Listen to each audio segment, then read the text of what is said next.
Hey guys, what's going on? You got Hermdo back with you again. We talked a lot about the Red Wings offseason, some of the moves they made, trading for Gibson, bringing in Mason Appleton, James Van Riemsdyk, and whatnot. We talked about their special teams and what have you, but I want to take a look around the Atlantic Division and do kind of a detailed breakdown of some of the postseason moves, the offseason moves rather, of some of these teams. Let's go in order here. Let's start with the Bruins. Trade deadline sell-off. In early March, the Bruins traded away veterans including Brad Marchand to Florida, Charlie Coyle to Colorado, Brandon Carlo to Toronto, Mark McLaughlin, Trent Frederick, Max Jones, and Justin Brazeau. They received younger assets like Fraser Minton, Casey Middlestat, Jacob Wacko, Will Zellers, Marat Kazunadov, yeah, okay, I think I said that right, Max Wanner, and draft picks in return. Key acquisitions: Henry Yokiharu from Buffalo, Victor Arvidsson from Edmonton, and Victor Soderblom Strom via a minor deal. Agent signings: Tanner Jeannot, Sean Corelli, Isimont, Ate Blumel, Jordan Harris, Alex Steves, Riley Tuft, Jeffrey Veal, plus re-signing Morgan Geekie, 6-year, $33 million, and defenseman Mason Lohrei for 2 years, $6.4 million. So yeah, the Bruins have been very busy. The Bruins have been busy lately, but some people are saying their championship window is closed, but time will tell. I figure they had the cap space to reload and mold the new contender around existing stalwarts David Pastrnak, Charlie McAvoy, and Jeremy Swayman. Instead, they blew their UFA spending on a slew of bottom six forwards, most notoriously Tanner Jeannot, on an inexplicable 5-year deal at $3.4 million annual average value.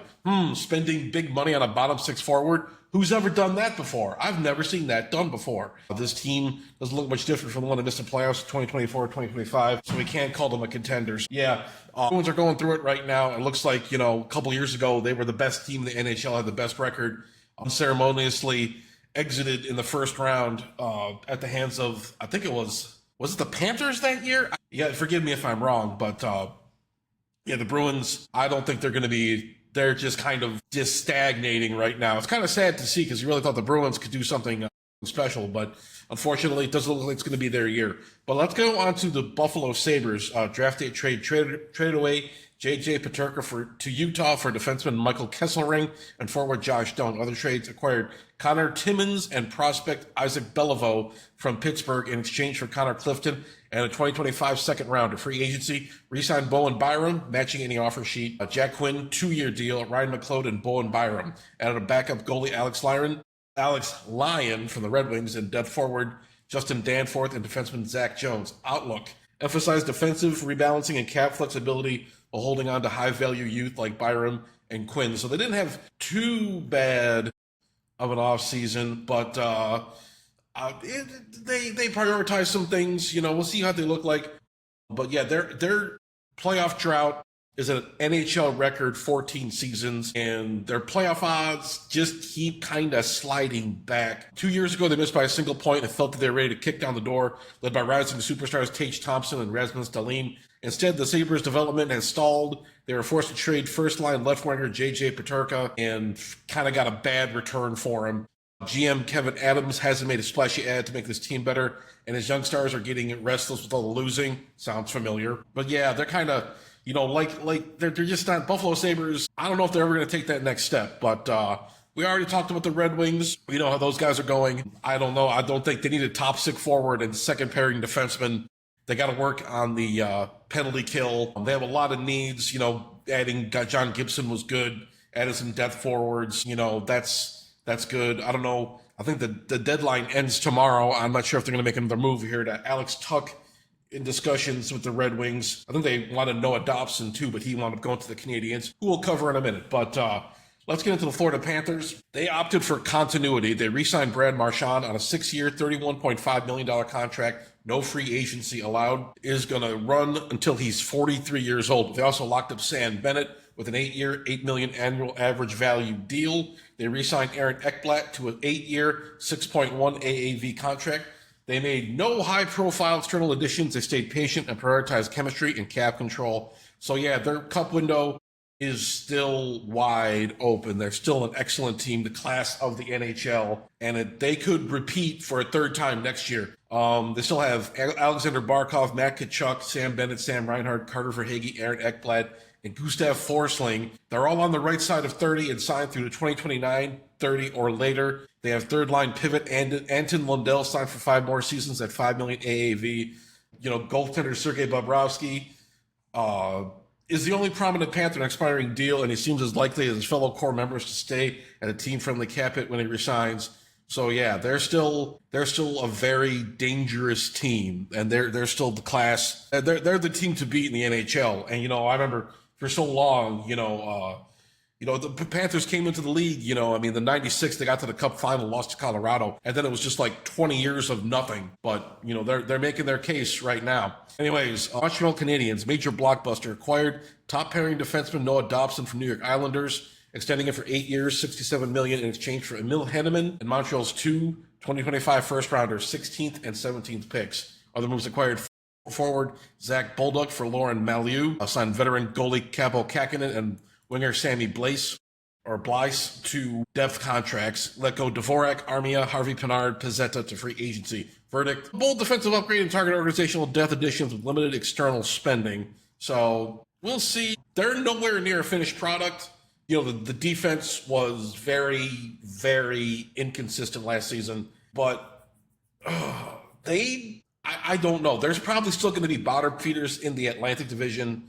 I think in 2021, remember that incredible cup run they had, buoyed by Lane Hudson. They also they made some moves here and there. The two best young players, Demidov and Hudson, are 19 and 21, while hulking power forward Slavkovsky is also just 21. Top center Nick Suzuki and sniper Cole Caulfield have entered their primes. The Habs also still have additional help coming down the pipe from the likes of center Michael Hage and defenseman David Reinbacher. They also traded for an excellent young two-way winger in Zach Bolduc. So we'll see, we'll see how they do.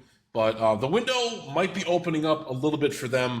I kind of feel better. Other teams like this, the Canadiens and the Senators, I would say those teams, they're getting closer to being a finished product. I would say, we all know how bad the Canadiens were a couple years ago. They had a very steep drop-off for the 2021 Cup final. But we'll see how they do.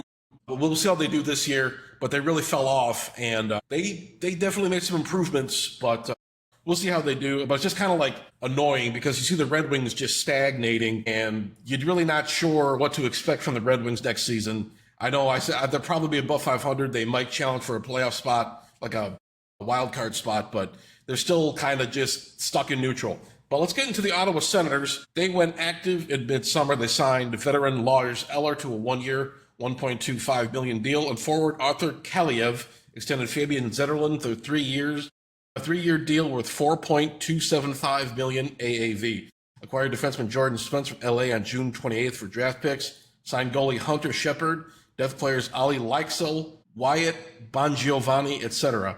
Departures: lost Adam Gaudette, Anton Forsberg, Dennis Gilbert, and others in free agency. Outlook: they aim to build on strong 2024-2025 playoff return with veteran stability, depth signings, and young defensive reinforcements. Yeah, those two teams are what to look out for. I think that, we see what happens with like the Maple Leafs. They lost Mitch Marner, and they still have a good core, but they're very top heavy. How much longer can the Maple Leafs, keep it going? The Tampa Bay Lightning are still good, a team, but they're the 4th oldest team in the league. Let's get into them right now. But I think other teams, kind of the lower tiered teams in the Atlantic, are going to start rising up there. But when it will be the Red Wings' turn, I don't know. But let's get into the Tampa Bay Lightning. The agent additions: July 1st and 2nd signed forward Nick Abruzzese, Boris Kachuk, Simon Lundman, who's a defenseman, Pontus Holmberg, Tristan Allard, re-signed forward Gage Gonclaves, later added Jacob Pelletier and Scott Severin. Other moves acquired Sam O'Reilly from Edmonton by trading Isaac Howard. Front office: Jeff Tambellini hired as assistant GM and AHL affiliate GM.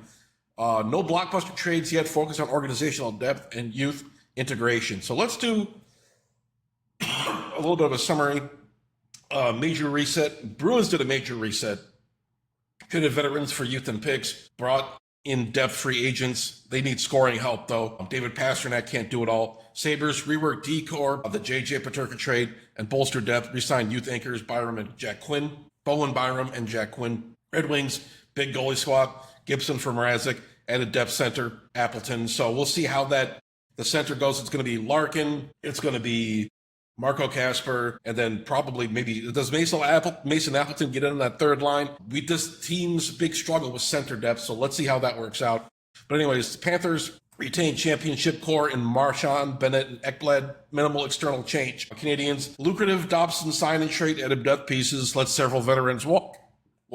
Senators, veteran signings, Eller, Kaliev, Zetterlund, trade for Spence. Depth additions. Lightning loaded up on depth signings, modern trade, O'Reilly, front office staffing updates. Yeah, so there's changes around the Atlantic Division. But, let me know your thoughts about all this. I think the Atlantic will still be a good division. I think it'll be one of the better divisions in hockey. We'll see how things go. I predict, the Bruins are probably going to be pretty mediocre. I don't think they're going to be bottom feeders, but I think they're trending away.